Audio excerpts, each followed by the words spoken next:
guys, it's Teresa and welcome back to my channel. Today is going to be a tea talk, and yes, I still do need to buy tea for said tea talks, but it's fine. I keep forgetting. It'll be rectified soon. But today's tea talk is going to be on I hate that I ended up buying Girls Made of Snow and Glass as well as Girls of Paper and Fire at the same time. And I put them together in the same TBR, because now I just confused the living heck out of one of them. But that is Girls of Paper and Fire by Natasha Nyan. This is, well, I'll get into the synopsis. But you guys know, for a lot of these things, how this goes. I try not to be so rude with these reviews. I do talk about them openly. If you like these books, that's great. If you didn't, that's also fine. If you want to have a conversation, politely do so in the comments. So yeah, without further ado, let's get into it. I did want to add that there are some trigger warnings with this book. It's stated very openly in the first few pages. It says it's a trigger warning, I think, right as you open up the book. So you really can't, almost there. Yeah, it's right there, very tiny font, but what do you do about it? But there are some depictions of violence and sexual assault in here. So if that is something you are not necessarily okay with or don't think you should be reading at the time, this book does have that, but I will get into that in my review as well. And I wanted to mention that for the sake of this review because I will be talking about it since it is a very big part of kind of the overall plot of the novel. So for the synopsis, this is an Asian fantasy novel. I think it's East Asian because she is Malaysian and Chinese, the author I mean. And it follows essentially these 8 paper girls. Like once a year, 8 paper girls are chosen to go live with the Demon King to be his concubines. And this year, a 9th paper girl was chosen, which is our main character, Lei. She's chosen for the golden of her eyes, and now she has to kind of traverse throughout this very dangerous and very reluctant world that she has been placed in, where she has to bow down to this Demon King who thinks of nothing about them but just his concubines. It also ends up with the fact that there is a female-female romance. She has to kind of work her way around the fact that she is falling for one of the paper girls. So yeah, very interesting premise, very dark topic, and this is also own voices as Natasha is in fact Asian, and she is also a sexual assault survivor. So just some things you should keep in mind reading this book. Now my first thoughts about this was that I was very excited about this. There aren't a lot of Asian fantasy tellings out there. Most of the world has base fantasies in the Western region. There aren't a lot of blending of those two, or even Asian or Eastern fantasies, which is a shame. So I wanted to pick this up so badly. I'm kind of upset that the fact that there is a female-female romance wasn't advertised more. I heard about this book initially, was like, oh, that's interesting, Asians, I'll pick it up, probably not anytime soon, because it did just come out, so the hype around it. Then I heard there were lesbians in it, and lesbian Asians in fantasy are pretty dang great. So I'm kind of upset that it was treated as a plot twist, when it is not a plot twist. It is a central part of the entire plot itself, and I think that we just need more fantasy authors to go ahead, or not authors, but publishing companies to go ahead and say when there are female-female romances in it. Because as you guys know, there are a lot of them where they say that they have male-male romances. And I think it's getting better.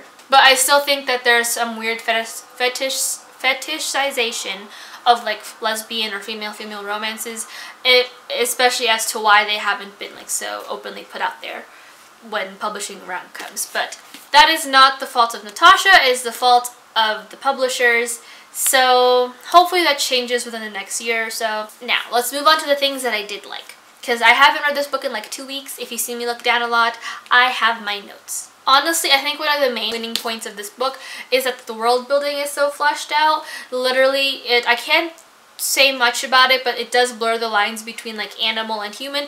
No, it is not furry. It's essentially, the world is broken up into 3 different castes. You have your moon caste, which is where you're all demon, and you know this because you have very nice animal features. It's all 100% animal, all that stuff. And the seal caste, which is where you're half, where you have, so you are part human, part demon, and parts of you are seen as an animal. You have the cat ears maybe, or the leonine eyes, a tail, but you are still inherently human. Then you have your paper cast, where you are nothing but human, and that is where Lay comes from. On top of the world building being so fleshed out and so magical and fantastical, the characters themselves are also fleshed out. I thought that each one of them stood up on its own. There was a lot of introduction throughout the first few chapters with the paper girls, the kind of madams of the world, the king, the guards, her family, a lot of name dropping, but since their personalities were all so different and so fleshed out, you definitely you don't confuse anything. You know who is who. You don't sit there and kind of wonder, oh, who is this? Why is this so confusing? I can't figure out who is who. They all have very different personalities, motives, values that make them stand up against kind of everything else. I also really enjoyed the plot of the book. I thought that everything that she had thought out was very well defined. I didn't get confused about what was going on or what the main point of the book was. I knew where it was going. I knew kind of the idea of where this was going to head. And the plot twists that kept coming and going was all very, it was confusing in the best way possible. Not so much I don't know why this plot twist is here, I don't understand it, but more oh my god, this plot twist is here, thank god. And I'm applauding Natasha for her ability to go ahead and write said plot twists and do so, and do these things wonderfully. But I'm also applauding James for finding these wonderful authors and putting them at the forefront and giving them an ability to publish their works. Also, I am here for stoic as hell characters who become super soft when they meet their significant other. I want to meet and marry the said love interest of this book, but I'm not going to explain that one because that is in fact a plot twist. Not the fact that they're gay, but the fact that who the person that they fall in love with is. I loved how soft their relationship was. It's very tender, very loving, though sometimes I felt like the love interest was very too flexible with the main character. I felt that there was not a lot of some of the there's a scene where they train to fight. I won't explain why, but I felt like she was still too very soft towards Lay, because this was very much a life or death situation, and she was like, I'm never gonna hit you, and I'm like, that's unrealistic though, but sure. And I just loved how they both lifted one another up. There were several times when boundaries were pushed in a healthy way, where it was very much you need to tell me this, but I'm not gonna push you if that's the case, or you don't have to talk about this right now, but I am here if that is something you desire. I thought that was a very healthy example of a very healthy example of a relationship in such a very dark and kind of harsh situation, if that makes sense. So it was very nice to see that. The plot twist at the end had me reeling and screaming in my seat, and I'm very upset because no one told me this was going to be a series until I read the damn plot twist. By the way, this is a series. This is the first in the series. I don't know how many is going to be in the series, but it's a series, and I didn't know that, and no one told me that, and here we are. I'm just confused. It's fine. Also, the sexual assault scene in this book wasn't as graphic as I thought it was going to be, but it was also done in a way where you knew what had happened. The lines were not blurred. You knew that there was a lack of consent, there was a lack of willingness on a participant, and it was just so moving and so graphic. And I love, not graphic, but or moving, but you just knew it was going to go on. You knew walking into it what had happened, and it was very terrifying to read that situation. But also it wasn't done where it was graphic or over dramatized or romanticized in a way, and that was really nice. I also liked how Natasha had decided to go ahead and dive toward the healing aspect of the trauma rather than the actual event, because I feel especially in situations with concubines, it's very hard to express that kind of unwillingness in certain situations, and the line of duty, as well as how trauma is dealt with afterward. Now, as for things I didn't like, there were very few things that I did not like about this book. While the healing aspect was done tastefully, and I think it was done well, I felt like sometimes it was borderline poetic. I'm not saying that Natasha did kind of romanticize this aspect, because she is a survivor. She knows how to write these things from her experience and how to do them well. However, it felt like it was very poetic in how she healed, and I feel like in a lot of more contemporary depictions of how people from such a trauma have go through with this healing process. It's very up and down, and I feel like it wasn't that up and down in this situation. It was very cutthroat, very kind of poetic with how it was worded, and I wish we had seen more of that, because I hadn't seen a lot of it when Lei does come face to face with the Demon King again after said incident, so I would have liked to have seen that more and Lei's thought process as she kind of faces her assaulter again. But I mean, it is a hard topic to talk about, especially in high fantasy YA, because it isn't a topic that is very much broached in this genre that I remember. So definitely she did it well, but I think that there could have been room for her to dive more into that thought process, because it's not a one and done situation. So I felt like it would have made more sense to continue on with the trauma and have that be like a back thought, if that makes sense, underneath Lei's overall thoughts. I don't know how to explain it more than that without spoiling the book for you guys, so that's the best I can do.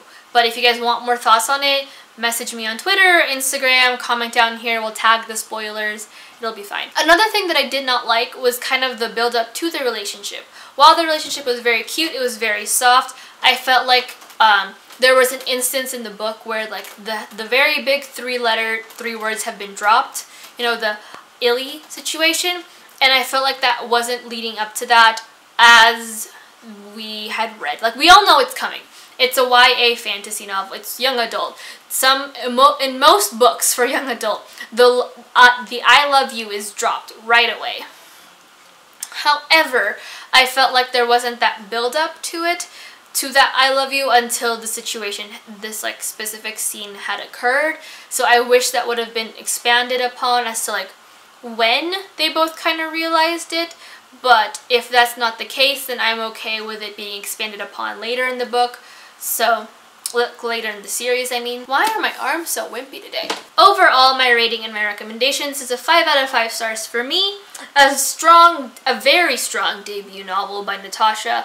I think that she has a lot of room to keep on expanding this world, this situation, and kind of the trauma that ultimately comes with the stuff that happens to Lei in this book, because there is a lot of stuff like, wow, this child needs a blanket and some hot cocoa. But I'm living for more Asians in high fantasy, and specifically more Eastern-based high fantasy, because a lot of high fantasy is based in Western culture. I am, unfortunately, a sucker for writing in Western high fantasy, primarily because I don't know a lot of Eastern high fantasy. It's not popularized here in America, so I definitely need to go ahead and start writing and reading more retellings that are based in Asia and more high fantasy in Asia. So definitely lit a fire under my little booty. But I would highly recommend this to anyone. Would still warn you, if you are not prepared to read anything about sexual assault, if you're a survivor yourself and not ready yet, definitely probably shouldn't be picking this book up right now.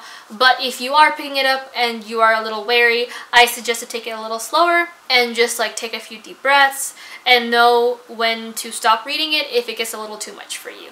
Because no book, popular or not, life-changing or not sacrifice your mental health to read a book because everyone loves it, because you think it'll change some aspect of your life. So if you're not ready for it, don't read it. But if you want to try and you're not sure, take it slowly. And I would suggest to, like I said, if you want to know where these scenes happen, message me somewhere and I'll be more than happy to explain that to you. Just so you're prepared. Like, I'm not going to spoil you, but I will explain like which chapters have that happening, so you know, and you can take your time reading it and you're not smacked in the face by it. But that is it for my tea talk. It's been a minute since I've done a tea talk. I think since like December, so it's been like a month almost, 2 months. But yeah, I have another tea talk coming up soon, and that one I'm very excited for as well, because it's another little Asian story. But until then, if you like these videos, comment down below if you want to talk more about them. Again, we will tag the spoilers if that's necessary.